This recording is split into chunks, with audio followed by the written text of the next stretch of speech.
Buenos días y bienvenidos a esta presentación, rueda de prensa de un informe que es uno de los, todos son importantes, pero es uno de los más relevantes de la Autoridad Independiente de Responsabilidad Fiscal, que es el informe sobre la actualización del programa de estabilidad. Hoy vamos a hacer una rueda de prensa abierta, como las ruedas de prensa de toda la vida. Lo que quiere decir es que cualquier tema que se produzca a partir de ahora pues es publicable, la imagen, lo que se diga y atribuible a las personas que nos acompañan, que son la presidenta de la AIREF, Cristina Herrero, la directora de la División de Análisis Económico, Esther Gordo, y el director de la División de Análisis Presupuestario, Ignacio Fernández Huertas. Como sabéis, en la plataforma que utilizamos para transmitir esta rueda de prensa, las preguntas se hacen por escrito. Siempre se contesta a todas las preguntas. Y desde ya, pues si queréis empezar a preguntar, pues se van acumulando y luego ya las voy diciendo. Dado que no hay embargo, pues ya digo que podéis empezar a utilizar la información desde ya. Los documentos se están subiendo ahora a la plataforma, es decir, que en la parte donde pone documentos, en la parte inferior de la pantalla, tendréis acceso a la presentación que vamos a hacer, a la nota de prensa, que resume todo el informe, y al propio informe. Entiendo que eso se está subiendo ya, y si no está ya subido, lo estará en breve. Tenéis la opción de bajaros la presentación, imprimirla para trabajar sobre ella, etcétera. Y bueno, yo creo que no hay más instrucciones que estas, a diferencia de otras ocasiones, pues que es un briefing. En este caso, insisto, es una rueda de prensa y sin más, pues doy la palabra a Cristina, la presidenta, para que empiece la presentación.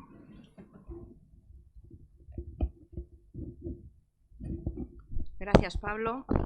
Buenos días y, como siempre, gracias por acudir a nuestra convocatoria, que en esta ocasión se va a centrar en la presentación del informe sobre la actualización del Programa de Estabilidad 2021-2024.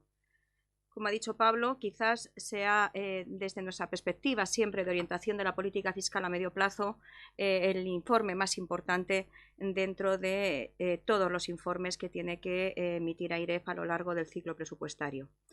Tenemos obligación legal de informar el contenido de la actualización del programa de estabilidad y lo hacemos realmente faseado en dos momentos principales, podríamos decir, ¿no? En un primer momento, lo que tenemos que hacer es avalar o no avalar el escenario macroeconómico presentado por el Gobierno, porque así lo exige la normativa y porque este informe sobre el escenario macroeconómico debe acompañar al documento que finalmente se mande a las instituciones comunitarias. En este caso, el 26 de abril, emitimos un informe en el cual avalábamos el cuadro macroeconómico del Gobierno, si bien se seguían señalando, porque realmente lo veníamos haciendo ya desde los informes de presupuestos, una serie de riesgos que condicionan de manera importante el alcanzar las metas o los objetivos macroeconómicos señalados por el Gobierno. En este sentido, decíamos que para los 2 primeros años era alcanzable el objetivo de crecimiento económico previsto por el Gobierno, y para los 2 últimos años sí considerábamos que era realizable, pero realmente la factibilidad estaba un poquito más alejada. En cualquier caso, sí que condicionábamos que se cumplieran esas previsiones macroeconómicas a la confirmación de una buena evolución en el ámbito sanitario y, desde luego, a la no existencia de retrasos en la ejecución del plan de recuperación, transformación y resiliencia, y que se cumplieran las condiciones de calidad que exigen los multiplicadores fiscales que están contenidos. Con todo ello, la AIREF consideraba que era plausible las previsiones macroeconómicas del Gobierno y prestó su aval el 26 de abril. Ahora hacemos el informe completo de la actualización del programa de estabilidad, que realmente son 2 informes en los términos que prevé nuestra normativa. Por un lado, tenemos que informar ya de forma completa el escenario macroeconómico que sustenta las proyecciones fiscales y, por otro lado, hay que analizar el escenario presupuestario presentado en la actualización del programa de estabilidad. Este informe completo lo que hace es, por supuesto, analizar la información contenida en la actualización del programa de estabilidad y en esta ocasión sí que de manera especial y relevante el plan de recuperación, transformación y resiliencia y el detalle de las inversiones y proyectos de este plan. Por supuesto, incorporamos siempre en nuestras previsiones la última información económica y presupuestaria que se encuentra disponible. La actualización del programa de estabilidad supone un ejercicio, un documento de planificación presupuestaria a medio plazo. Planificación presupuestaria a medio plazo que es fundamental. Es fundamental por varios motivos. Por un lado, porque es un instrumento de disciplina para las administraciones públicas en la medida en que se asumen una serie de compromisos respecto a cuál va a ser la orientación de la política fiscal en los próximos años, y fundamental también para los analistas de esta situación económica y fiscal y, desde luego y sobre todo, de los distintos agentes económicos y sociales que tienen que tomar una serie de decisiones en el marco de una política fiscal, una política presupuestaria y una evolución económica para los próximos años. Por eso AIREF viene insistiendo en la importancia de esta planificación presupuestaria y en que la actualización del programa de estabilidad tenía una serie de debilidades que tenían que ser mejoradas con la finalidad de que pudiera ser considerado como un marco presupuestario plurianual en los términos que contempla la normativa europea y la normativa nacional. Si esto es así en todos los años, en este año era particularmente importante este ejercicio de plurianualidad, este ejercicio de planificación plurianual de las finanzas públicas, en la medida en que tenemos un documento, un importante instrumento de recuperación económica, que es el Plan de Recuperación, que tiene también un horizonte plurianual. En este sentido, era fundamental encajar los dos aspectos, es decir, el de las inversiones, proyectos y reformas contenidos en el Plan de Recuperación y esa planificación presupuestaria, esa planificación fiscal que permitiera conocer cuáles son los efectos previstos de ese plan, tanto en el escenario macroeconómico como en las finanzas públicas.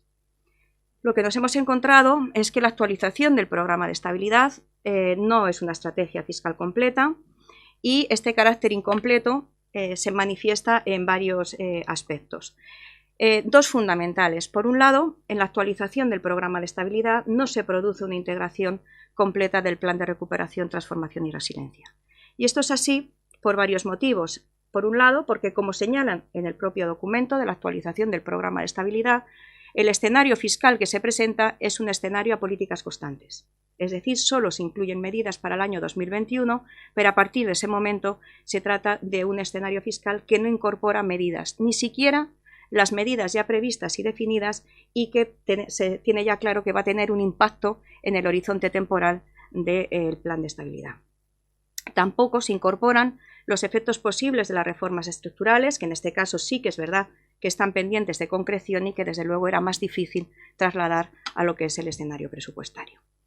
Lo que sí que se incluye es el impacto macro de las inversiones y su efecto en la recaudación, pero lo que tampoco analiza es si, como consecuencia de ese plan de recuperación y de las actuaciones del Gobierno durante estos años, va a haber un incremento estructural o un incremento permanente del gasto público fundamental para determinar cómo se va a financiar esos incrementos estructurales que posiblemente se van a producir en el gasto público. Tampoco es una estrategia fiscal completa porque a nuestro juicio se presta una insuficiente atención a los legados de esta crisis y que podríamos traducir o reducir a dos fundamentales. Y es que probablemente vaya a haber un deterioro de la situación del desequilibrio subyacente de las cuentas públicas, es decir, un deterioro del saldo estructural, y porque además el nivel de deuda que nos situamos al final del periodo 2024, si bien es cierto que tiene una reducción desde el 2021, sigue estando en niveles muy altos, en torno al 112%. En estas circunstancias, este ratio de deuda, desde luego, nos coloca en una situación mucho más vulnerable de cara a posibles crisis futuras y, desde luego, de cara a eventuales aumentos en el coste de financiación de la deuda. Por poner un ejemplo, para que os hagáis una idea, hemos hecho unos cálculos y si se produjera un aumento de 100 puntos básicos en el coste de financiación de la deuda, ello supondría en el horizonte contemplado 2021-2024 un incremento del gasto de unos 15.000 millones, cifra muy superior a algunas de las reformas que en materia impositiva ya se han anunciado o un importe también superior a lo que sería el conjunto del ingreso mínimo vital a lo largo de estos 4 años.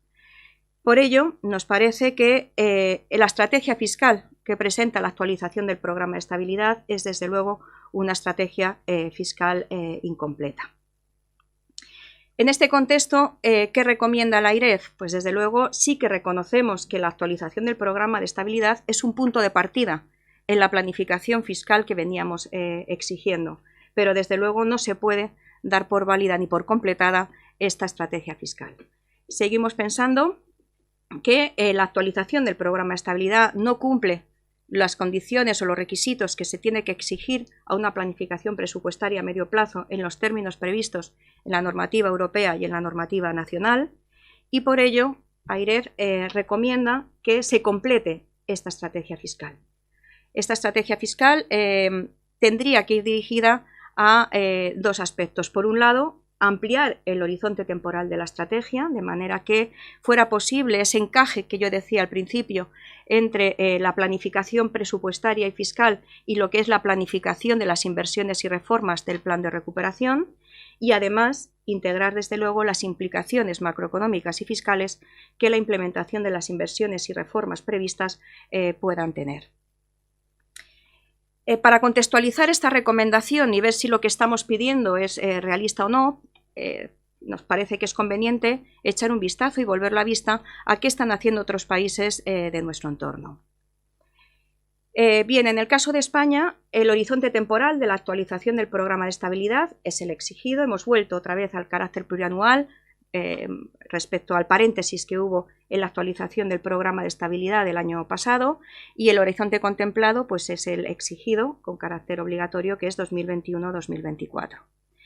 El proceso de consolidación fiscal, es decir, expresado en términos de reducción del saldo estructural, se inicia en nuestro caso en el año 2024 y, como hemos dicho, no se incorporan a la actualización del programa de estabilidad, a la hoja fiscal, ninguna de las medidas a partir del año 2021, puesto que es un escenario fiscal a políticas constantes. Sí que es verdad que en el documento de la actualización del programa de estabilidad se recoge una periodificación anual del impacto de estas inversiones en el escenario fiscal en términos de contabilidad nacional y de clasificación funcional del gasto, pero estas medidas no se han trasladado al escenario fiscal que forma la actualización del programa de estabilidad. Desde luego no hay ninguna referencia al MTO, al objetivo de medio plazo vigente en el marco europeo, que ahora mismo está en suspenso. Bien, ¿qué han hecho otros países de nuestro entorno? Pues hemos realizado una comparativa con países como Alemania, Francia, Italia y Portugal, y también con el comportamiento del Reino Unido. Nos encontramos que, con la excepción de Italia, casi todos los países han alargado el horizonte temporal de la actualización del programa de estabilidad, probablemente con la intención de permitir un encaje mayor entre lo que decíamos el plan de recuperación y la planificación macroeconómica y presupuestaria incluida en la actualización del programa de estabilidad. Esta extensión va desde el 2025 en el caso de Alemania y Portugal al 2026 en el caso de Reino Unido y el 2027 en el caso de Francia. Respecto a cuándo se inicia o cambia el tono de la política fiscal y se inicia ya cierta consolidación fiscal, pues observamos que en la mayor parte de los países esta consolidación fiscal se inicia en el año 2022 o 2023.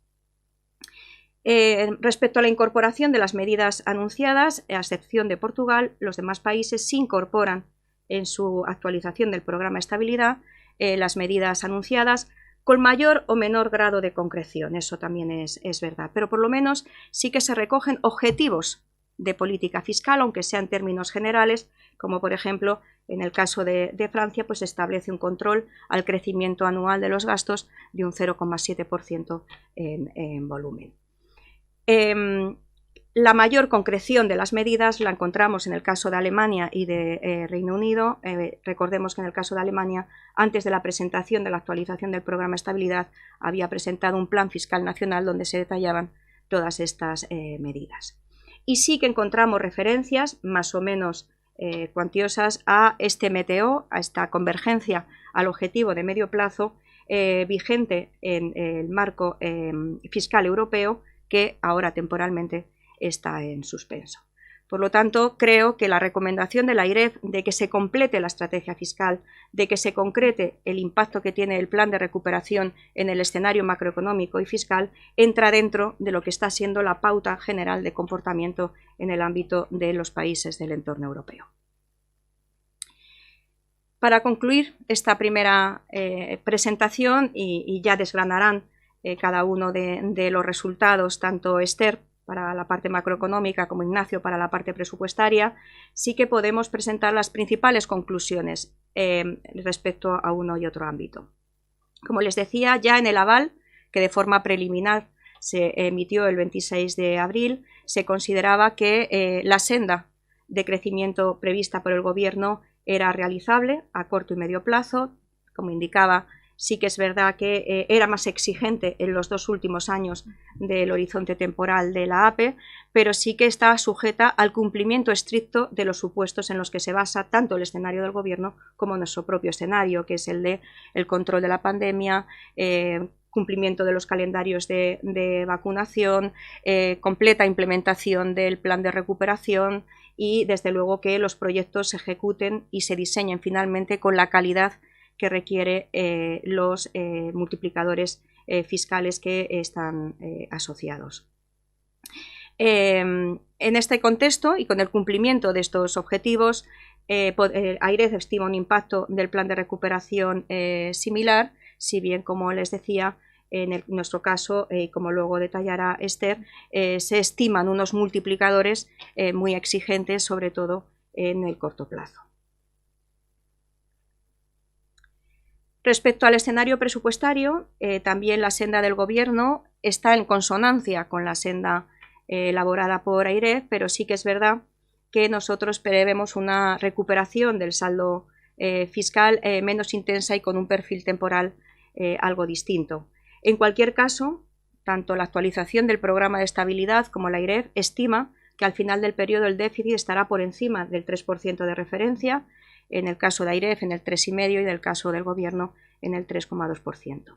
Nosotros preveemos una reducción del déficit más intensa que el Gobierno en los años 2021 y 2022, favorecida fundamentalmente por factores inerciales como es la retirada paulatina de las medidas adoptadas con ocasión de la COVID y la recuperación económica. Sin embargo, preveemos una recuperación más lenta para los 2 últimos años, precisamente por el agotamiento de estos factores inerciales que, a nuestro juicio, impulsan la reducción del déficit público en los 2 primeros años. También tenemos diferencias en cuanto a la distribución a nivel de subsectores. A nuestro juicio habrá un menor déficit en el caso de la Administración Central y algo superior al previsto por el Gobierno en el caso de los fondos de seguridad social y las comunidades autónomas. Bien, hecha esta primera visión y esta primera valoración de lo que es la actualización del programa de estabilidad, pues Esther pasará a desgranar estos resultados respecto a lo que es el escenario macroeconómico incluido en el documento. Muchas gracias, Cristina, y muchísimas gracias a todos por acudir a la convocatoria. Como ha comentado Cristina, ¿sí funciona esto? Ya funciona. El programa de estabilidad de este año presenta una senda de corrección del déficit que, como acaba de comentar, pues, se basa en buena medida en 2 elementos. Uno de ellos es el elevado crecimiento que se observa, que se proyecta a lo largo de todo el horizonte de previsión, y el segundo es la desaparición de las medidas que han sido necesarias para hacer frente a la crisis.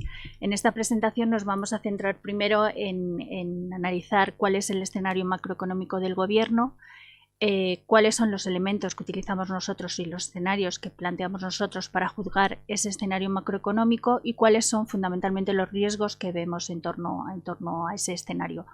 Como también ha comentado Cristina, el 26 de abril nosotros avalamos ese escenario, lo considerábamos alcanzable o factible, pero también es cierto que para alcanzarlo pensamos que son necesarias 2 condiciones fundamentales a las cuales me voy a referir a lo largo, voy a repetir y voy a recurrir en varias ocasiones a lo largo de la presentación, que son, por un lado, que seamos capaces de controlar la pandemia, por lo menos hasta el punto en que se puedan recuperar todas las actividades que requieren mayor interacción social, que son muy importantes para una economía como la española.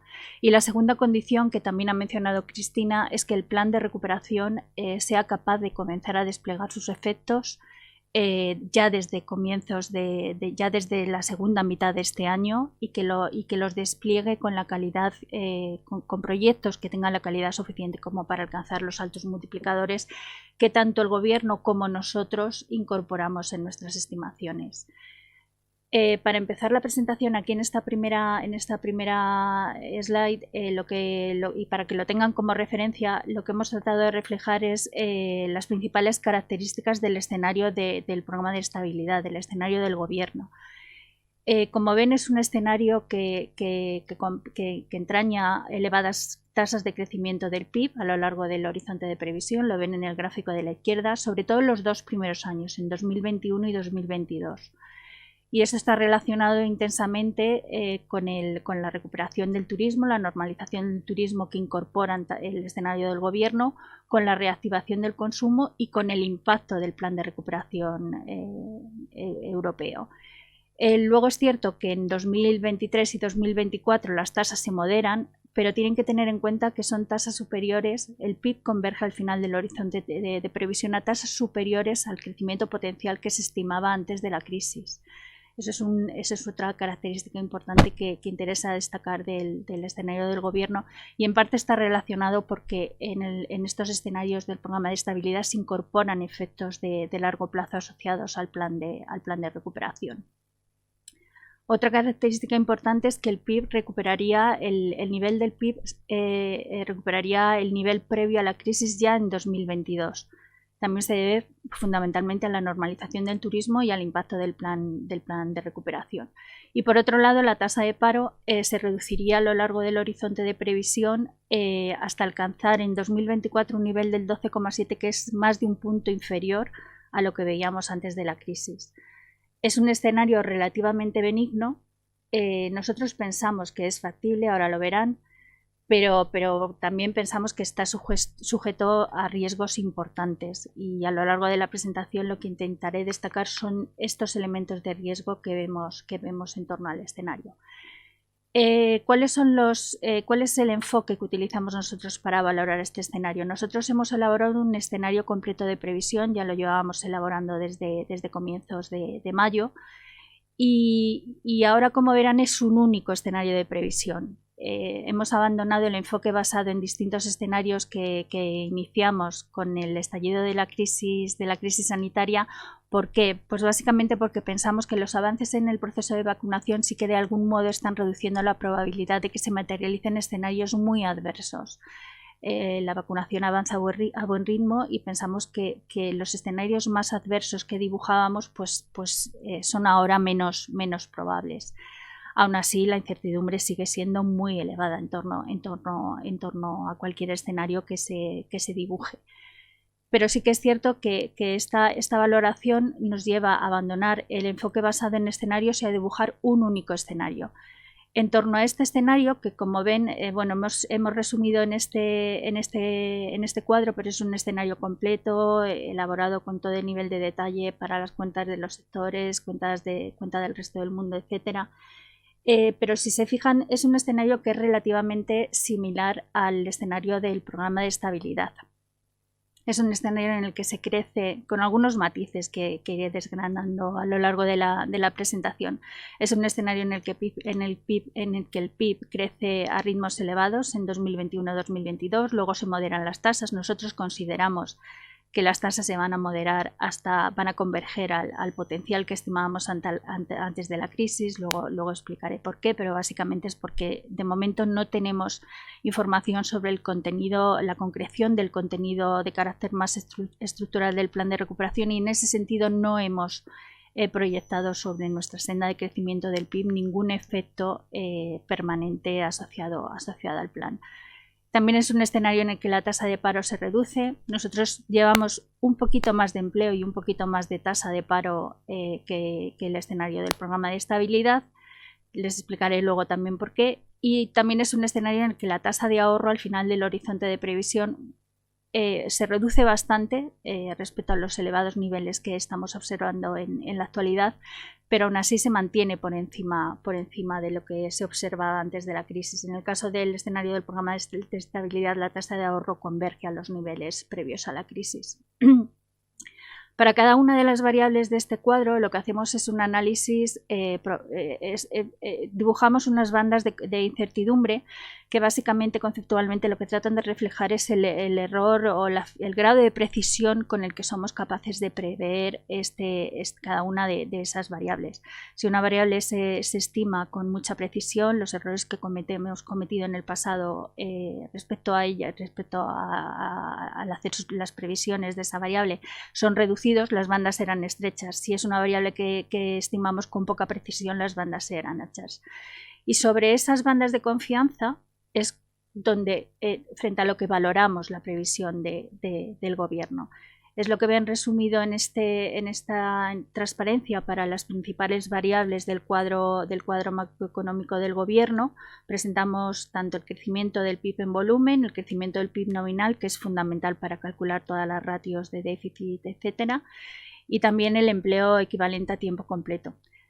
Nuestra valoración pues lo pueden ver claramente. El escenario del gobierno, por lo menos en el caso del PIB real, se sitúa en el centro de las bandas de confianza que nosotros dibujamos, con lo cual es un escenario que desde ese punto de vista probabilístico consideramos factible, consideramos alcanzable.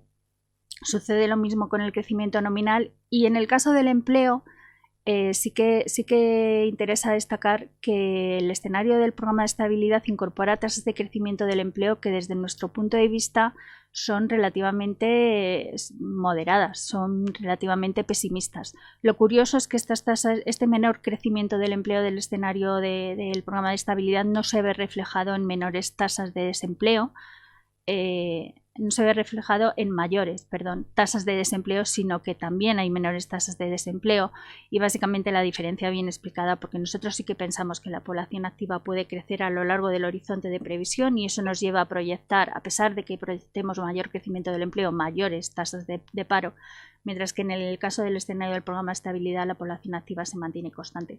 Pero bueno, nuestra valoración es que pues es un escenario que presenta rasgos similares. ¿Qué es lo que sucede? Que como les decía al principio y como ha enfatizado también Cristina, es un escenario que se elabora sobre la base de dos, tanto el escenario de la APE como nuestro escenario se elabora sobre la base de dos condiciones necesarias. Primero, que seamos capaces de controlar, que se produzcan avances en el proceso de vacunación que permitan un control gradual de la pandemia y segundo, que el impacto del plan de recuperación se perciba ya desde el segundo semestre de 2021, que es lo que en parte justifica las altas tasas de crecimiento que se observan tanto este año, que se proyectan tanto para este año como para el que viene. Somos muy conscientes de que las bandas de confianza no pueden reflejar en estos momentos toda la incertidumbre que hay en torno a estos dos supuestos, con lo cual lo que hemos hecho en el informe y lo que voy a tratar de resumirles en lo que queda de presentación es cómo valoramos nosotros los riesgos que hay en torno a estos dos elementos, a estas dos condiciones necesarias que se incorporan en los escenarios. En el caso de la pandemia, pues es sobradamente conocido que todavía es muy prematuro dar la pandemia por concluida, que es muy incierto el grado de normalidad que podremos alcanzar cuando se vaya controlando a medida que avance el ritmo de vacunación. El grado de avance en el ritmo de vacunación está siendo muy desigual en los países, está habiendo algún contratiempo, con lo cual, bueno, todavía es muy prematuro dar por concluida la crisis sanitaria. Y eso desde luego lo estamos viendo en el corto plazo. En el corto plazo hemos visto que a comienzos de año el PIB volvió a caer y pensamos que a corto plazo va a seguir condicionando de manera notable la evolución de la actividad económica, pero también condiciona la evolución de la actividad a medio plazo, pues porque desde luego en nuestro escenario hay tres elementos que dependen muchísimo de cuál sea el ritmo el ritmo en que seamos capaces de controlar la pandemia, que son la recuperación del turismo, la recuperación del empleo y el grado en que se vaya reduciendo la tasa de ahorro. Y luego también, por otro lado, pues es evidente que a medida que persiste la pandemia, pues aumenta la probabilidad de que se produzcan daños estructurales en el mercado de trabajo y en el tejido empresarial. El segundo elemento, que para nosotros quizá a lo mejor es, no sé si diría un riesgo, pero sí desde luego un reto importantísimo, es que todo el impacto asociado al plan de recuperación, transformación y resiliencia. Ya poco a poco vamos conociendo el detalle de cada uno de los componentes del plan. El Gobierno ya ha publicado el detalle y la periodificación de todas las inversiones que acompañan a este instrumento, aunque todavía están pendientes de concretar las reformas, como ha comentado Cristina.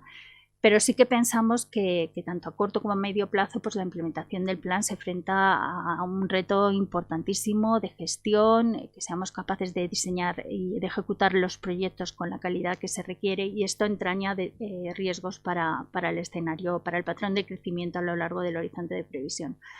Y yendo rápidamente por cada uno de estos elementos, la normalización del turismo. ¿Qué riesgos vemos? Nosotros en nuestros escenarios lo que hemos hecho ha sido suponer, hemos diferenciado entre lo que es el turismo internacional y el turismo interior, y lo que hacemos es suponer que en ambos casos este verano podrían alcanzar, si la vacunación avanza al ritmo que estamos viendo en la actualidad, pues ambas variables, tanto el turismo internacional como el turismo interior, podrían alcanzar niveles similares a los del verano del año anterior. Y en el caso del turismo interior, lo que proyectamos, y es una hipótesis, es que poco a poco en lo que queda del año se irá recuperando, de manera que a finales de este año podría tener niveles similares a los que veíamos antes de la pandemia. Y en el caso del turismo internacional, la recuperación que proyectamos es mucho más lenta. Nosotros hemos utilizado los escenarios de la Organización Mundial del Turismo, y básicamente lo que proyectan estos escenarios es que el turismo internacional no se recuperará hasta el 2023, y eso es lo que proyectamos en nuestros escenarios. En el caso del escenario del programa de estabilidad, la recuperación es un poco más temprana y se produce de manera completa a finales del 2022. Es un matiz, es una pequeña diferencia, tampoco se percibe mucho en las tasas, pero lo que sí que es importante destacar es que esta es una variable clave en el horizonte de previsión, es una variable clave en el crecimiento del PIB, sobre todo en 2022. La recuperación del turismo contribuye en cerca de 5 puntos porcentuales al crecimiento del PIB que proyectamos para 2022.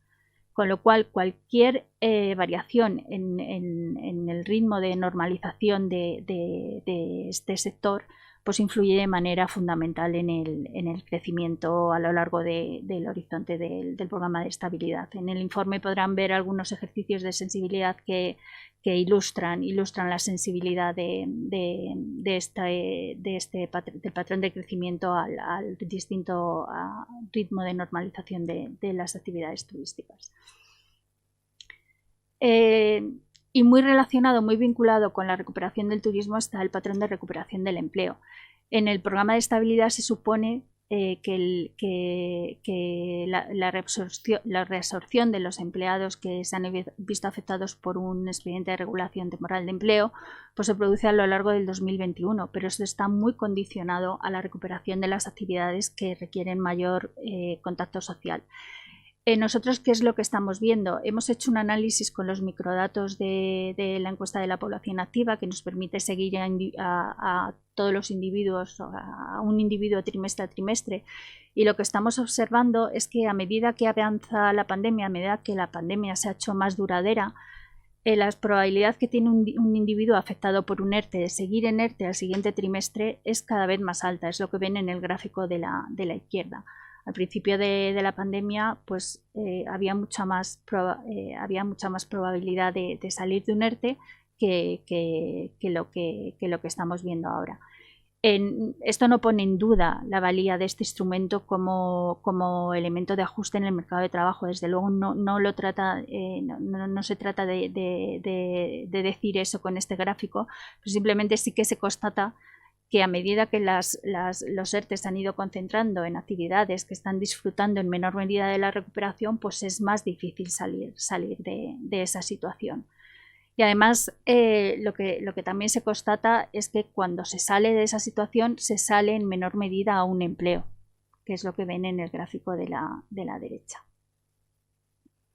Con lo cual, desde luego, lo que suceda en el mercado de trabajo cada vez está más vinculado a lo que sucede en las actividades que requieren más interacción, que conllevan más interacción social. Y también relacionado con la pandemia, pues está la recuperación del consumo y la disminución del ahorro a lo largo del horizonte de previsión.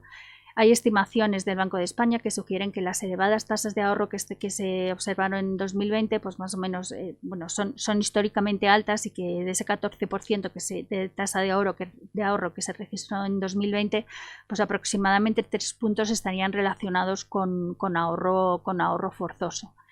El escenario de la APE lo que supone es que todo ese ahorro forzoso se va a ir deshaciendo a lo largo del horizonte de previsión, y que también la recuperación de la confianza llevará también a deshacer el ahorro que se ha generado que se ha embalsado con motivo de precaución, y al final del horizonte, en el escenario de la APE, las tasas de ahorro alcanzan niveles similares a las de 2019. En nuestro caso son un poquito más altas, somos un poquito más cautos, porque lo que estamos viendo es que, bueno, pues la crisis ha tenido, lo hemos enfatizado ya en distintas presentaciones, la crisis está teniendo un impacto muy heterogéneo en determinados segmentos de la población, y hay segmentos que tenían ya menores salarios, que tenían mayor fragilidad financiera antes de la crisis, que se han visto muy afectados, se han visto comparativamente más afectados por la pandemia, y pensamos que pueden tener una actitud más cauta frente al consumo cuando la situación se recupere, y eso nos lleva a proyectar mayores tasas de ahorro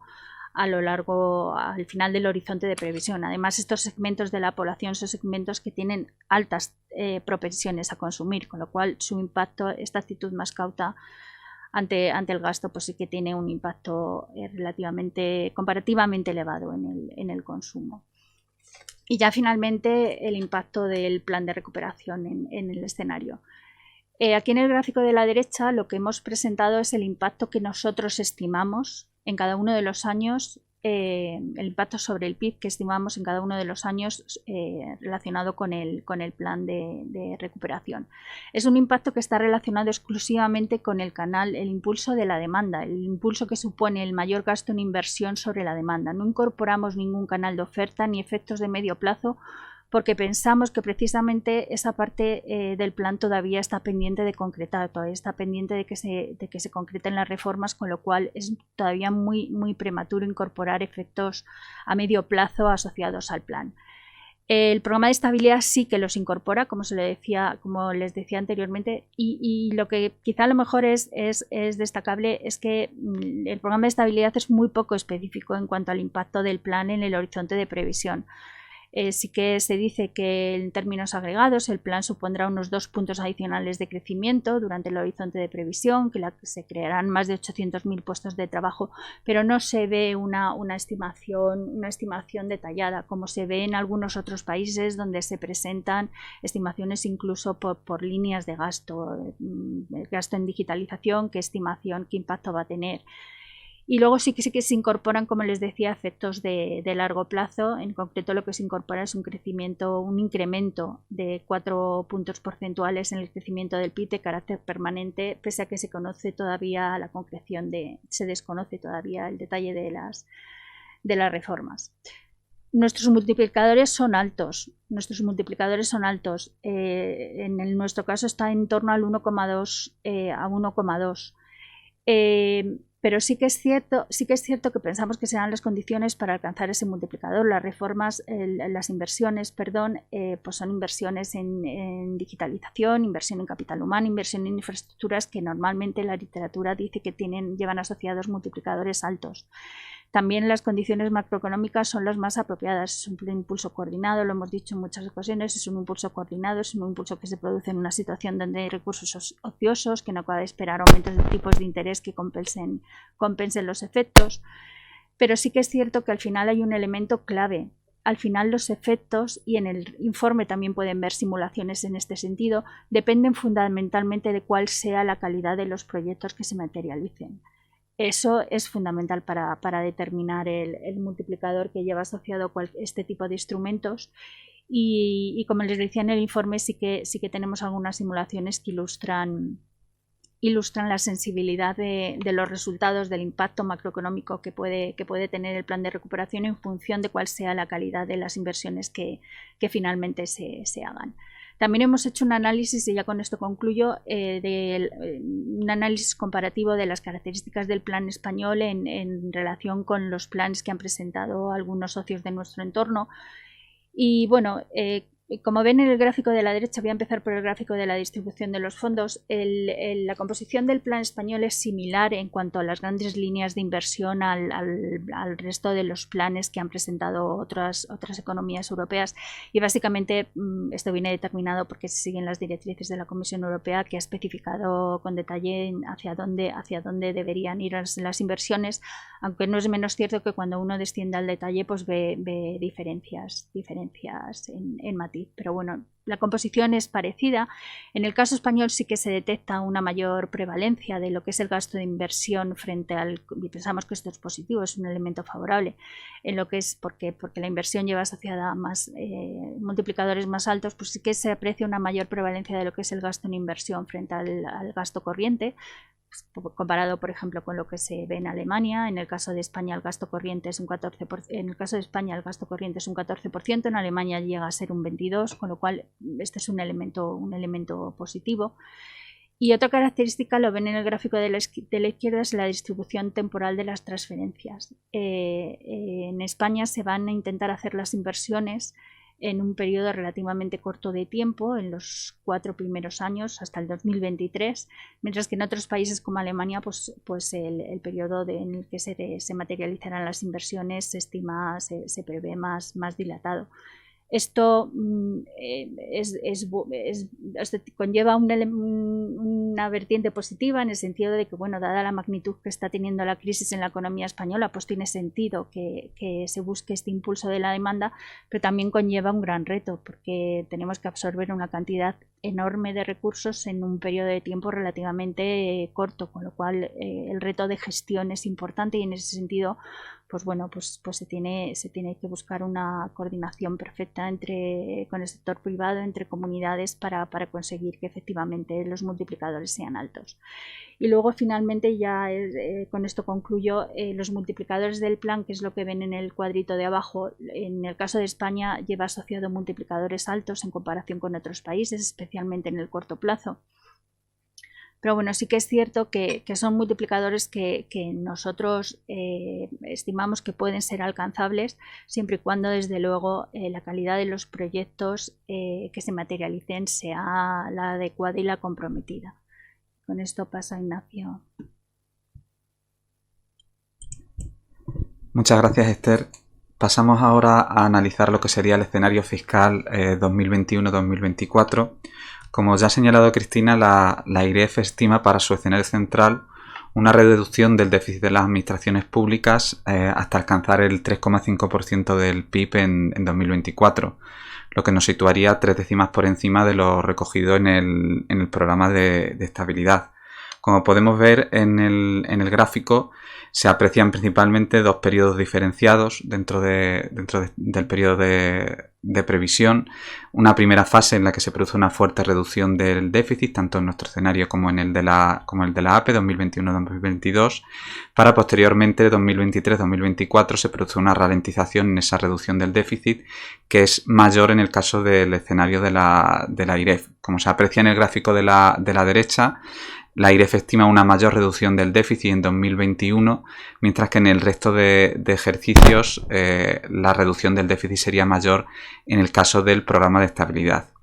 ¿Cuáles serían los factores que están detrás de la reducción de este déficit? Bueno, la mayor parte se explica por la propia retirada progresiva de las medidas que se han puesto en marcha para paliar los efectos de la crisis sanitaria. Esto nos ha llevado a que en 2020 se ha alcanzado un déficit del 11% del PIB y que ya empieza a reducirse en 2021. Por una parte tenemos las propias medidas COVID, como hemos señalado antes, en el que la resolución de la crisis sanitaria permite una retirada progresiva de las mismas, que ya en 2021 va a suponer un menor déficit de 1,6 puntos. Además, en 2021 también es muy relevante la ausencia de algunos elementos no recurrentes que se han producido en 2020, como es el caso de la incorporación al sector público de la Sareb o la ejecución de la sentencia relativa al proyecto Castor. Y que esto también va a explicar una reducción del déficit de 9 décimas en el 21.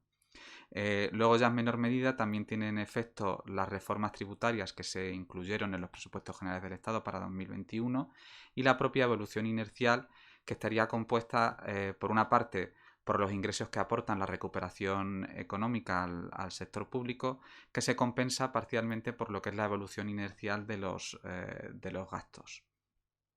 Hay que recordar en este punto que tanto en el escenario de la APE como en nuestro escenario se considera que tienen un impacto neutral tanto los fondos del Plan de Recuperación, Transformación y Resiliencia como los fondos del REACT.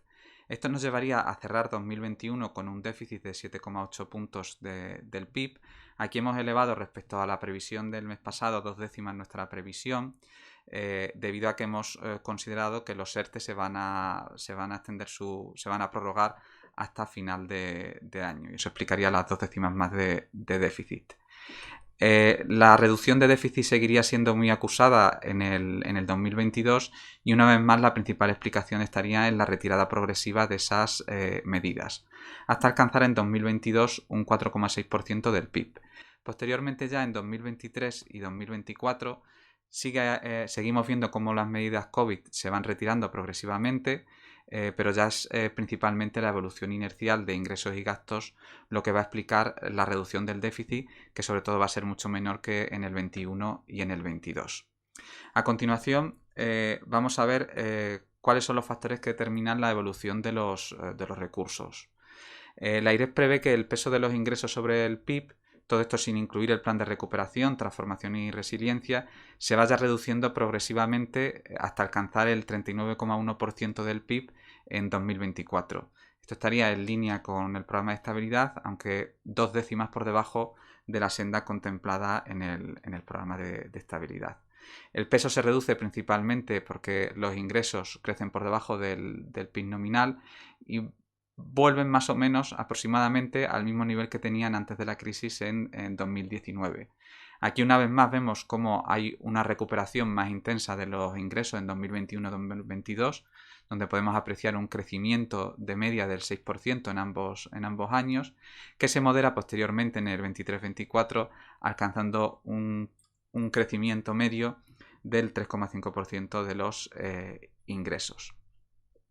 En comparación con lo que sería el programa de estabilidad, la IREF prevé mayores ingresos en los impuestos por la producción, como serían el IVA y los impuestos especiales, y menores cotizaciones sociales e impuestos sobre la renta, en lo que se incluiría tanto el IRPF como el impuesto sobre sociedades. En el caso de los impuestos sobre producción, vemos en la primera fase, en 2021-2022, un crecimiento por encima del 8%, que estaría en línea con el impulso de la demanda nacional y que, siguiendo la evolución de esta variable, se estabilizaría en torno al 3%, en un crecimiento en torno al 3% al final del periodo. Para los impuestos sobre tipo renta, el IRPF y el impuesto sobre sociedades, se ve como hay un descenso gradual del crecimiento desde niveles del 7,2% en 2021 hasta alcanzar el entorno del 4,4% al cierre del periodo. En este caso, quienes marcan las variables macroeconómicas que marcan la evolución de estos impuestos sería sobre todo la remuneración de asalariados en el caso del IRPF y el excedente bruto de explotación en el caso del impuesto sobre sociedades. Estos impuestos, sobre todo en el caso del IRPF, han tenido un mejor comportamiento en 2020, lo que también explica las tasas algo más moderadas en 2021 de crecimiento. En el caso de las cotizaciones, para el primer periodo de 2021-2022, el fuerte crecimiento del empleo que se reflejaría en el crecimiento de las cotizaciones se ve compensado parcialmente por la retirada de las medidas, concretamente de las exoneraciones vinculadas a los ERTES, que en términos de contabilidad nacional se registran se registran en esta rúbrica. Luego ya tendríamos un crecimiento más equilibrado que estaría más repartido tanto entre empleo y salarios y que conjuntamente sería en torno al 3,4%. En el caso del resto de los recursos, que incluiría también los impuestos de capital, vemos que en el caso del AIREF hay una evolución estable durante todo el periodo que, en definitiva, asociado a los grandes incrementos del PIB nominal de los primeros años, hace que se vuelva a niveles en línea con los valores históricos. En cuanto a los gastos, a los empleos, sin incluir también en este caso los efectos del plan de recuperación, transformación y resiliencia, también reducen notablemente su peso en el escenario central hasta alcanzar en 2024 el 42,7% del PIB, 2 décimas por encima de lo recogido en el programa de estabilidad. Aquí vemos cómo se reduce, pero todavía no desciende a niveles similares a los que había antes de la crisis, se queda ligeramente por encima, siendo también en este caso la reducción mucho más fuerte en el periodo 21-22 por la retirada de las medidas y la reducción de los elementos no recurrentes a los que he hecho antes alusión. Y ya en el 23-24 vemos una evolución más de carácter inercial, que es más contenida en el escenario del AIREF que en el caso del programa de estabilidad. Básicamente la AIREF espera un mayor consumo público y en el resto de empleos y menor gasto en transferencias sociales en efectivo, como podemos ver en el cuadro. En el caso de los componentes del consumo público, principalmente la remuneración de asalariados, consumos intermedios y transferencias sociales en especie, hay una evolución más contenida en 2022 por la retirada de las medidas COVID, aunque hay que tener en cuenta que una parte del gasto, sobre todo el gasto sanitario asociado a la crisis, consideramos que tiene una naturaleza estructural y que por lo tanto se mantiene. En el caso de la remuneración de asalariados, asumimos que la revalorización de los salarios públicos iría con el IPC, asumimos un crecimiento del número de empleados ya una vez excluidas las medidas en torno al 1,1% y además en media con lo que observamos en los patrones históricos habría un deslizamiento salarial adicional que llevaría al final del periodo a reducir el peso de la remuneración de asalariados, aunque en menor medida de lo que lo hace el programa de estabilidad, que prevé una evolución más contenida de la remuneración de asalariados.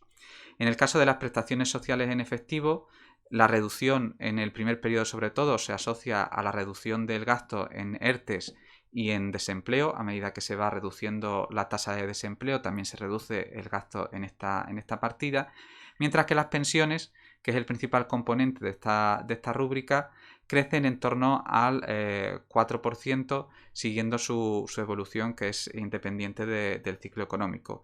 Este crecimiento se descompone básicamente en un crecimiento del número de pensiones que retornaría a valores en torno al 1%, un efecto de sustitución que hemos estimado decreciente de acuerdo con nuestro modelo de proyección de gasto de pensiones y asumiendo en nuestro escenario central la revalorización con el IPC, al igual que hace el programa de estabilidad. Adicionalmente también se añade la paga adicional que se produciría por la mayor inflación esperada en 2021 sobre la revalorización inicialmente aprobada del 0,9%. En el caso de los intereses, analizando la cartera de deuda y estimando cuál sería la evolución de los tipos de interés, tenemos una reducción más acusada de los gastos en intereses en el caso de la AIREF que en el programa de estabilidad. Para la formación bruta de capital fijo, y aquí cabe recordar que aquí estamos hablando de un escenario sin tener en cuenta el programa de recuperación, transformación y resiliencia, asumimos que vuelve al nivel previo, aunque en los primeros años se ve algunos elementos afectados por algunos elementos no recurrentes, como la reversión de la concesión de algunas autopistas de peaje. Teniendo en cuenta que ya el plan de recuperación, transformación y resiliencia supone un reto a la hora de ejecutar esas inversiones, consideramos que la evolución fuera del plan va a ser más bien moderada. Y por lo tanto, por eso volvemos a los valores previos. En el caso del resto de empleos, en especial en las transferencias de capital, se ve cómo se va disminuyendo su peso sobre el PIB a medida que se retiran las medidas. Aquí sobre todo están incluidas las medidas de apoyo a las empresas, que incluiría tanto las subvenciones directas que se han aprobado en 2021 como también en 2022 y 2023 el impacto que tendrían por los créditos fallidos de las líneas de ICO, que también recoge el programa de estabilidad. Por ese motivo, la evolución de esta rúbrica de transferencias de capital es muy similar en ambos casos. Todo esto también nos lleva a una evolución del saldo por subsectores que es diferente de la que se recoge en el programa de estabilidad. Básicamente la AIREF prevé un menor déficit de la Administración Central y mayor en los fondos de la Seguridad Social y de las comunidades autónomas. Esto puede deberse a que, aunque no se explicita claramente en el programa de estabilidad, puede que contengan unas mayores transferencias entre los subsectores, es decir, como ha venido ocurriendo en la crisis, de la Administración Central hacia fondos de la Seguridad Social y comunidades autónomas. Hay que tener en cuenta que la Administración Central de esta forma asumió la mayor parte del incremento de déficit en 2020 y en consonancia también va a concentrar la mayor parte de la reducción del mismo.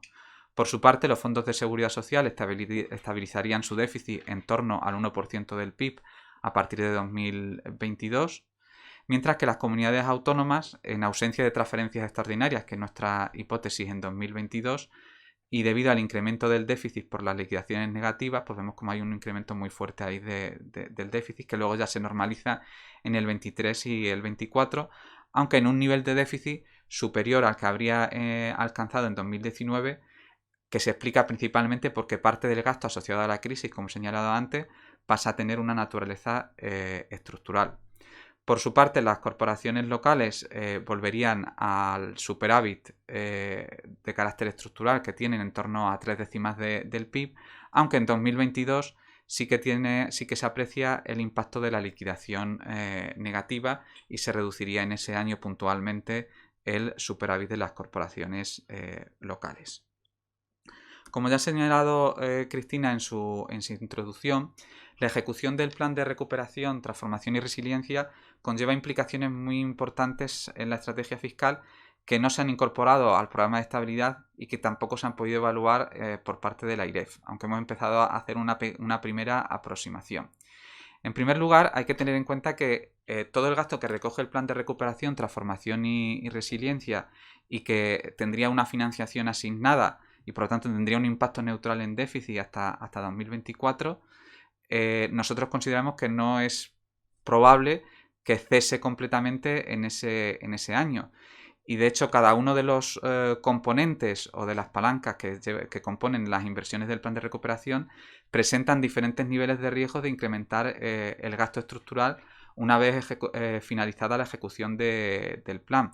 Por ejemplo, consideramos que los gastos relacionados con las políticas de I+D+I o de modernización de las administraciones públicas, también las que están relacionadas con capital humano en términos de educación o de formación profesional y también de servicios sociales, pues tienen un riesgo alto de que parte de ese gasto que se ha incluido en el plan tenga una naturaleza estructural, mientras que quizás hay otras más vinculadas a inversiones puntuales, como puede ser en el ámbito de la agenda urbana y rural o de lucha contra la despoblación, que tienen un carácter más no recurrente y que por lo tanto presentan un riesgo más bajo de incrementar el gasto estructural. En todo caso, la estrategia fiscal debería precisamente prever financiación estructural, tanto en forma de más ingresos o de menos gasto en otras áreas, para esos incrementos estructurales del gasto que previsiblemente se van a producir a partir de 2024. Pero también la otra cara de la moneda del plan de recuperación, en lo que se refiere a su afectación a la senda fiscal, es que las reformas que recoge el plan de recuperación, transformación y resiliencia pueden suponer ahorros o disminuciones del déficit estructural que no se encuentran detalladas ni cuantificadas en el programa de estabilidad. Es cierto que estas reformas todavía se encuentran pendientes de concreción legislativa en muchos casos, pero afectan a ámbitos nucleares para el crecimiento y la sostenibilidad de las finanzas públicas.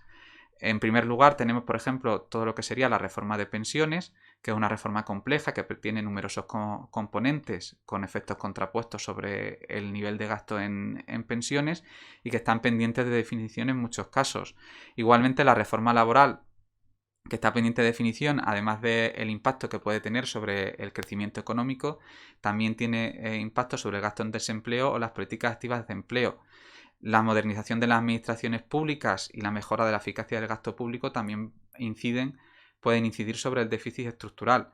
y por último todo lo que sería el componente de las reformas tributarias, en el que se establece como objetivo acercar el nivel de recursos a los países de nuestro entorno, evidentemente también tendrían un impacto sobre la reducción del déficit estructural. Por último también, antes de pasar al análisis de la orientación del tono de la política fiscal, cabe señalar que el programa de estabilidad no contiene información sobre los fondos REACT, que tampoco estarían incorporados en principio a las proyecciones presupuestarias y que suponen una inyección de fondos también muy importante, sobre todo en 2021 y en menor medida también en 2022. ¿Cuál sería la orientación de la política fiscal? El programa de estabilidad señala que tendría una orientación fuertemente expansiva en el 21 para ser neutral luego en 2022 y 2023, como se señala en el gráfico de la izquierda, comenzando ya un ajuste estructural en el 2024. Por el contrario, las estimaciones de la IREF arrojan una senda algo diferente. Como hemos visto, hay una menor reducción del déficit y eso lleva también a que, al final del periodo, a que el tono de la política fiscal, excluyendo los efectos expansivos del plan de recuperación, transformación y resiliencia, sea básicamente neutral a partir de 2022. De hecho, cuando se recupere el nivel de brecha de producto equivalente al que teníamos antes de la crisis en 2024, estimamos que el déficit estructural sería un punto mayor que al cierre de 2019, mientras que en 2019 el déficit estructural estaría, según nuestras estimaciones, que por supuesto están sujetas a una elevada incertidumbre, en torno al 3,5%, finalizaríamos el periodo con un déficit estructural en torno al 4,6%. Tanto la estrategia fiscal como la evolución del escenario macroeconómico tiene también su traducción en términos de sostenibilidad y en el análisis de la evolución de la deuda pública. En este sentido hay que tener en cuenta que la posición fiscal de partida ya era una dificultad añadida a la hora de afrontar los retos de la crisis. En los años previos a la crisis, como se ve en el gráfico central, la variación de la deuda fue de una reducción solo de 5,2 puntos. Sin embargo, con la crisis, y como se ve en el gráfico de la izquierda, en el caso de España hemos tenido la mayor caída de PIB nominal y también el mayor incremento de déficit público en un contexto en el que ya teníamos un nivel de deuda pública muy elevado, en torno al 95% del PIB. Esto ha llevado a un incremento en 2020 de 24 puntos y medio del ratio de deuda sobre PIB, lo que nos coloca en una situación de mayor vulnerabilidad, que se ve mitigada por el hecho de que la política monetaria ha permitido que la carga financiera se haya visto aliviada tanto en valor absoluto como en porcentaje sobre el PIB, como podemos ver en el gráfico de la derecha. Para el periodo de previsión vemos como el rebote esperado de las actividades económicas junto con el impulso del plan de recuperación proyectan una reducción del ratio de deuda en torno a 7,6 puntos, que estaría más o menos en línea con la evolución que prevé también el programa de estabilidad. Por lo tanto, se considera factible la evolución de la deuda pública que se recoge en este programa de estabilidad. El plan de recuperación aquí tendría un efecto positivo, aunque limitado, y que se reflejaría sobre todo a través del efecto denominador de un mayor crecimiento del PIB. No obstante, esto hace que será necesario diseñar una estrategia fiscal que sitúe la deuda en niveles más prudentes y que también genere cierto espacio fiscal para afrontar los riesgos del futuro. Como he señalado anteriormente, al final del periodo de proyección tendríamos un déficit estructural que oscilaría entre 3,5 puntos y 4,5 puntos, como podemos ver en el gráfico de la izquierda. Si nosotros asumimos que se mantiene ese déficit estructural a partir de 2024, podemos ver en el gráfico de la derecha cómo los niveles de deuda se estabilizarían entre el 113 y el 131% del PIB, es decir, en niveles muy elevados, lo que refleja la necesidad de diseñar una estrategia fiscal que genere una senda que además permita también afrontar riesgos futuros. Y con riesgos futuros, por ejemplo, uno de los principales retos de cara al futuro es afrontar el incremento del gasto en pensiones, como hemos señalado en publicaciones anteriores. En nuestro escenario central, si a ese déficit estructural se añade el incremento de gasto derivado del incremento del gasto en pensiones, vemos como ya la senda pasa de estabilizarse a ser creciente y a poder alcanzar entre alrededor de unos 165 puntos de PIB al final del periodo de previsión a largo plazo en 2050. Por lo tanto, esto es lo que fundamenta principalmente la recomendación que ya ha detallado Cristina y que por lo tanto no me voy a detallar, y que básicamente pide completar la estrategia fiscal tanto en términos de horizonte temporal de la estrategia como de integración del plan de recuperación, de los efectos del plan de recuperación, transformación y resiliencia. También mantenemos viva nuestra ya tradicional recomendación sobre incluir una mayor información en la actualización del programa de estabilidad. Es cierto que en este programa de estabilidad se aprecia algo más de detalle en la descripción de la evolución de los subsectores, pero sin que se cuantifique esa evolución. También recordar que con motivo de la emisión del aval también se hicieron dos recomendaciones, una en la que se pedía que se dispusiera de mayor información para el aval de las previsiones macroeconómicas, y otra que ya hemos realizado también previamente, referente a la necesidad de establecer un memorándum de entendimiento con el Ministerio para regular precisamente ese flujo y el calendario de intercambio de información, como se hace en el caso de otras instituciones fiscales independientes. Con esto ya finalizaría la presentación y aprovecharía para dar las gracias por su atención y agradecer sobre todo el trabajo del equipo de la AIREF.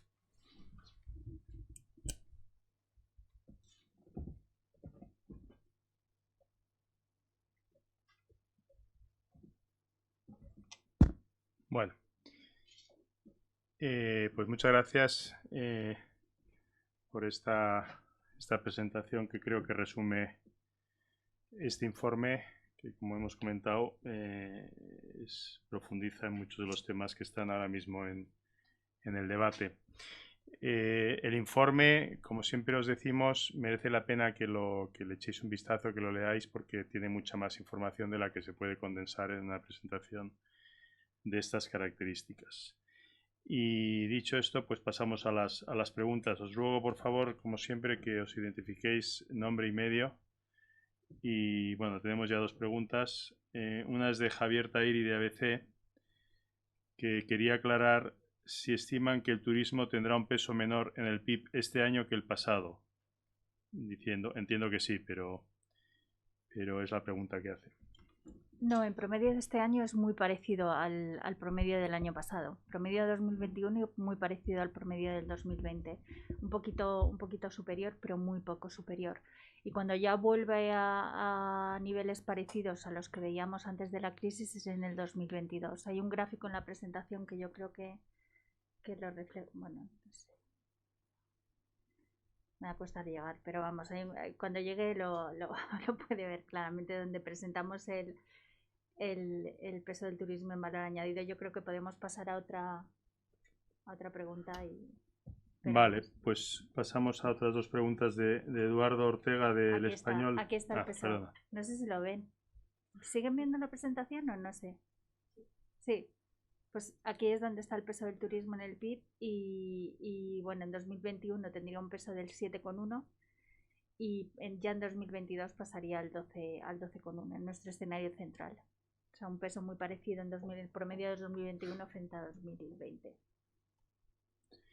Muy bien, muchas gracias.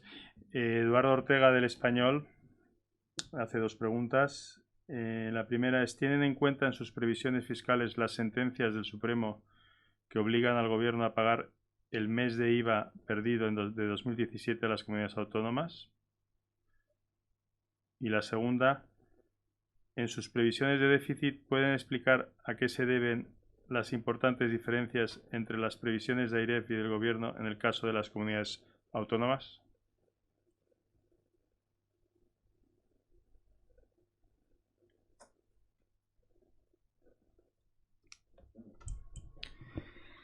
En el caso de las sentencias sobre el IVA, que afectan por ahora a Castilla y León y Galicia, creo recordar, no las hemos incorporado, aunque está dentro del apartado de riesgos fiscales, pero en todo caso entendemos que no tendría por qué suponer un incremento de déficit del conjunto de las administraciones públicas, sino simplemente un cambio entre sus sectores. En cuanto a las diferencias en las previsiones de déficit, como he señalado anteriormente, pensamos que implícitamente, de hecho hay un párrafo en el que se señala en el programa de estabilidad, pero no queda claro, quizás se está asumiendo en el programa de estabilidad algún tipo de transferencia más allá de las que se han aprobado para 2021. Pero en nuestro caso, nuestras previsiones, ahí sí que los supuestos están muy claros.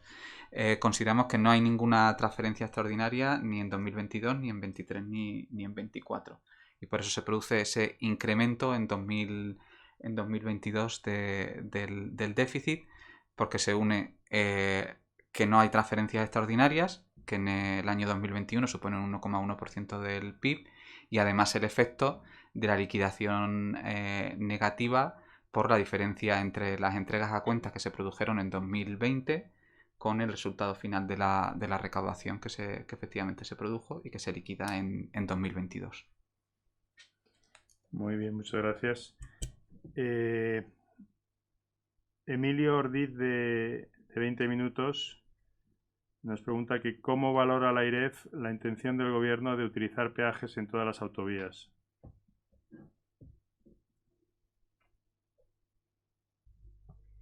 Nosotros ahí, como viene siendo habitual, no valoramos las medidas del Gobierno. Nosotros lo único que ponemos de manifiesto es la situación fiscal y presupuestaria que se va a tener en los próximos años y las necesidades que de ello pueda derivar, sin incluir o sin entrar a valorar si las actuaciones deben de ir por el lado del gasto o por el lado del ingreso. Así que ahí no tenemos ninguna valoración. Muy bien, muchas gracias. Lourdes Francia, que no me ha puesto el medio, pero bueno, ahora nos lo dirá. Hace varias preguntas. Hablan de la necesidad de diseñar una estrategia fiscal. ¿Pueden concretar en qué línea debería ir esta estrategia? ¿Cuánto debería aumentar la presión fiscal o la recaudación? ¿En qué impuestos hay margen para cambios sin perjudicar la recuperación económica? Pues ahí realmente creo que hay varias consideraciones que hacer. Empezando por el final, nuevamente nosotros no podemos decir en esa estrategia fiscal las medidas que han que adoptarse por el lado del ingreso o del gasto. A la AIREF lo que le corresponde es poner sobre la mesa datos objetivos que permitan a las administraciones públicas adoptar las decisiones que correspondan. Y ya AIREF luego verá cuál es el impacto que efectivamente esas medidas puedan tener tanto en las cuentas públicas como, por ejemplo, en los ejercicios de evaluación que hacemos sobre otros aspectos en términos de eficacia, eficiencia o distribución. Entonces, en ese sentido, esa parte creo que AIREF tiene clara cuáles son sus competencias y cuál es su cometido. Pero cuando uno habla de estrategia fiscal, no solamente dice, bueno, pues qué impuestos tengo que subir o qué gastos tengo que reducir. En este aspecto, nosotros lo que también estamos diciendo ahora es que ni siquiera la estrategia fiscal que se recoge en la actualización del programa de estabilidad recoge el impacto de medidas que ya están anunciadas, que ya se sabe que van a tener el impacto durante el horizonte temporal de la APE, y desde luego no está integrado el impacto del plan ni de las reformas que se van a instrumentar. En ese sentido, cuando uno habla de estrategia fiscal, lo que está pensando, lo que nosotros estamos pensando es en lo que otras veces hemos llamado como una hoja de ruta. O sea, una estrategia fiscal realmente. Empezaba mi intervención diciéndolo así, destacando la importancia que siempre tiene tener una estrategia fiscal en el medio plazo, en cualquier momento y mucho más en el momento en el que nos encontramos, es por varios motivos. En primer lugar, porque supone un instrumento de disciplina para las administraciones públicas. Disciplina no en el sentido de que tengamos que llevar a cabo una serie de recortes o un proceso de consolidación fiscal, sino disciplina en que uno tiene que decir qué voy a hacer y por lo tanto rendir cuentas de las desviaciones que se están produciendo en esa hoja de ruta. En ese aspecto, la actualización del programa de estabilidad es una planificación a medio plazo, pero no es estática, es dinámica, cada año se actualiza. Entonces yo creo que lo que debemos exigir y podemos exigir de las administraciones públicas es decir, esto es lo que voy a hacer y año a año rendir cuentas de en qué medida estás cumpliendo tus compromisos, en qué medida te estás desviando o no de los objetivos fiscales que tenías fijados, que a veces vendrán por causas, esas desviaciones por causas sobrevenidas, no pasa nada, pero habrá que analizar, oiga, mire, yo pensaba hacer esto, mi objetivo fiscal era este, mi objetivo presupuestario era este, y me he desviado o no, y por lo tanto rehago mi planificación a futuro. Eso es una estrategia fiscal y es un instrumento de disciplina.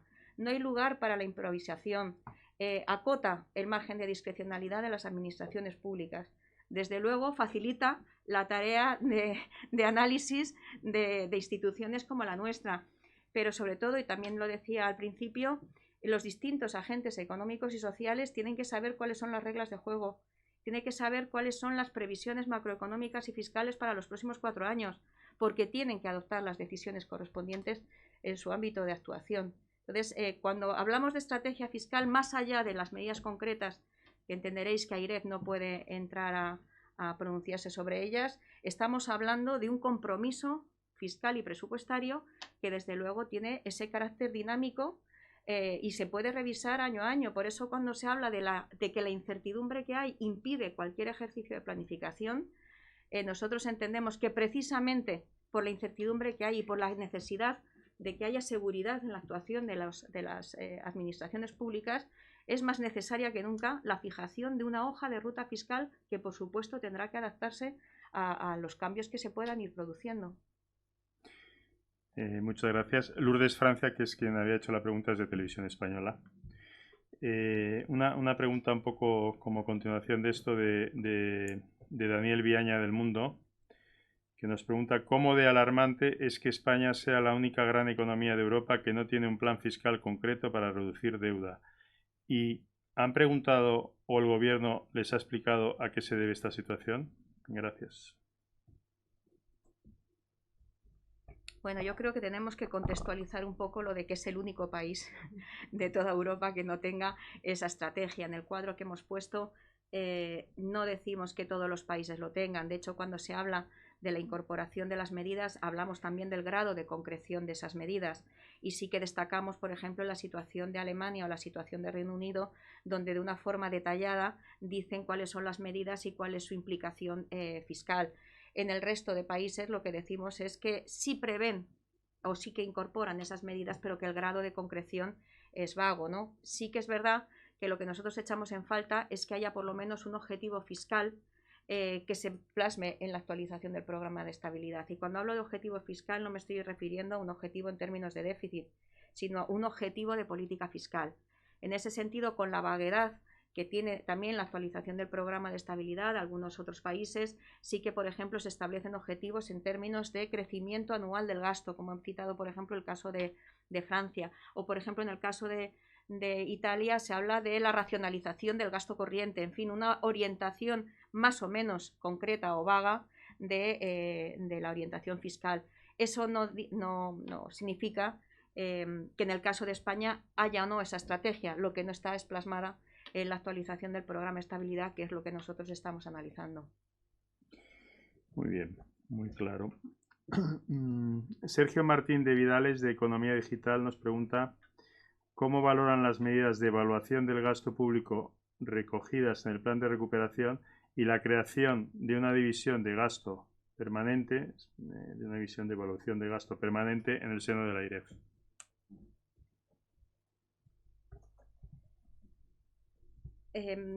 Vamos a ver, nosotros todo lo que sea que las administraciones públicas recojan de alguna medida las propuestas que hacemos en nuestros análisis de evaluación, lo valoramos positivamente, aunque solamente sea en el sentido de que vemos la utilidad de nuestras evaluaciones. Realmente nosotros cuando hacemos nuestros ejercicios de evaluación y analizamos la eficacia y eficiencia de las distintas políticas públicas o de los distintos niveles de gasto de las distintas administraciones públicas, nosotros lo que formulamos son unas propuestas, ni siquiera tienen la categoría de recomendación, es decir, no se trata, como en los informes, de que AIREF hace unas recomendaciones sometidas al principio de cumplir o explicar. Aquí, en el ámbito de la evaluación, más que nunca, el objetivo, digo más que nunca porque es un poco el objetivo también en lo demás, la AIREF lo que pretende es objetivar la toma de decisiones. AIREF lo que pone sobre la mesa es datos objetivos que permitan a las administraciones públicas orientar y tomar las decisiones de política fiscal que correspondan. En ese aspecto, cuando vemos que el Gobierno, las distintas administraciones públicas, tenemos también muchos encargos de comunidades autónomas, de alguna forma incorporan a su estrategia fiscal las propuestas de AIREF, pues realmente nos hace sentir bien, en el sentido de que vemos que el trabajo que hemos hecho está siendo de utilidad para la toma de decisiones.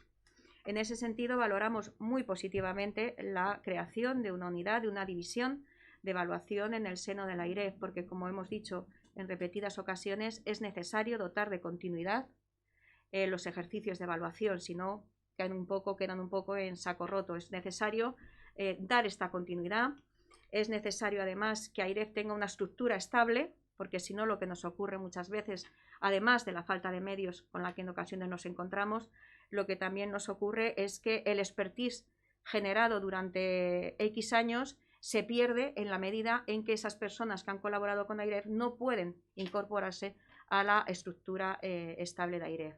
Por lo tanto, todo lo que sea, si se apuesta por la evaluación, es necesario, desde luego, dotar de una estructura estable, dotar de medios y regular de alguna forma el ejercicio de evaluación. Tampoco es bueno que tengamos épocas donde tenemos una multitud de encargos que a lo mejor ni siquiera podemos atender, y podría darse la situación de otras épocas en las que, puesto que ahora mismo la iniciativa de evaluación corresponde a las administraciones públicas, no tuviéramos ningún encargo de evaluación. Por lo tanto, yo creo que si se apuesta por la evaluación hay que dar continuidad, hay que dar permanencia y hay que dar estabilidad, y en ese sentido muy positiva la creación de una división de evaluación en el seno de la AIREF. Muy bien, muchas gracias. Javier Tahiri de ABC nos hace otra pregunta relativa a si esta transferencia extraordinaria a las comunidades autónomas puede deberse a que el Estado no compense las liquidaciones negativas de 2020. No sé si, Ignacio, ¿tienes algún algún dato a ese respecto? Bueno, pues como ya había preguntado antes Javier y le hemos contestado, yo creo que no habrá problema en que esta no le demos respuesta, porque no hay... Que la respuesta es que no lo sabemos. No lo sabemos. Dicho lo cual, nos entra una pregunta de última hora de Javier Jorrín del Confidencial. En sus previsiones estiman, bueno, son varias, en sus previsiones estiman que los ERTE se prolongarán más allá de 2021. ¿Cómo creen que impactará su desaparición sobre la tasa de paro? ¿Y creen que hay riesgo de que la inflación acelere bruscamente en los próximos meses?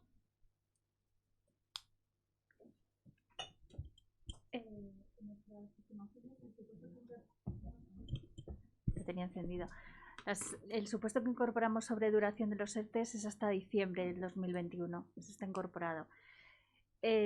Cómo pasen, cuál sea el flujo de la transición entre ERTE y el mercado de trabajo está condicionado a cuál sea la velocidad de la normalización de las actividades turísticas. Como hemos dicho en la presentación, lo que sí que estamos viendo es que ahora ya los ERTES están muy concentrados en todas las actividades que conllevan más interacción social, con lo cual la evolución de estos sectores es clave para ver cómo se recuperan los ERTES, y desde luego la transición entre ERTE y ocupación, o en ERTE y desempleo, es fundamental. En ese sentido, nosotros incorporamos el supuesto de que el turismo y estas actividades se recuperan ya casi de manera plena en 2022 y la recuperación completa llega en 2023. Con lo cual, pues sí que habrá cierto flujo, por lo menos durante este año, de gente que pase a desempleo, pero es muy difícil valorar cuál es la magnitud. Respecto a la inflación, sí que tenemos una aceleración en 2021 estimada, pero refleja fundamentalmente cuestiones técnicas relacionadas con el cálculo de la cesta del IPC, que el INE cuenta de manera detallada en sus notas de prensa, y también el impacto del aumento del precio del petróleo y de otras materias primas en los mercados internacionales. El resto de los supuestos nos llevarían a esperar unas tasas de inflación que van ascendiendo a lo largo del horizonte de previsión, pero desde luego no esperamos una aceleración sustancial de la inflación. Al final del horizonte de previsión, nuestras estimaciones se sitúan ligeramente por debajo de la referencia del 2% de la política monetaria, con lo cual no esperamos en ningún caso tasas de inflación elevadas en el horizonte. Bueno, pues en principio no entra ninguna pregunta más, ninguna pregunta de descuento, o sea que podemos dar por concluida esta presentación rueda de prensa. No sé, Presidenta, si quieres comentar algo de despedida. Nada, simplemente agradecer a las personas que están conectadas por la atención que siempre prestan a los informes de AIREF, y desde luego al personal de AIREF, pues el trabajo que como siempre realizan muchas veces en tiempo récord y con el rigor que avala nuestros informes. Así que pues gracias a todo el mundo en la parte que le corresponde.